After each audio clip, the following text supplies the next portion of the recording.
ফিলিস্তিনে মুসলমানদেরকে হত্যা করা হবে, মুসলমানদের ভাই বোনদেরকে হত্যা করা হবে, কিন্তু আমরা মুসলমান হয়ে এই বাংলার জমিনে 95 ভাগ মুসলমান দেশে আমরা চুপ করে থাকতে পারি না, চুপ করে থাকতে পারি না।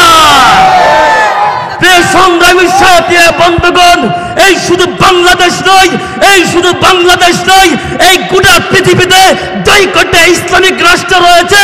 সব দেশের রাষ্ট্রের প্রেসিডেন্ট মন্ত্রী যদি এটা বলে ওই ফিলিস্তিনের নাস্তিকদের বিরুদ্ধে আমরা যুদ্ধ করব, ওই ফিলিস্তিনের নাস্তিকদের বিরুদ্ধে আমরা মুজাহিদ তৈরি করব যুদ্ধ করার জন্য, ইনশাআল্লাহ ইনশাআল্লাহ শত শত মুসলমান কোটি এই দেশে প্রস্তুত হবে নাস্তিকদের বিরুদ্ধে যুদ্ধ করার জন্য।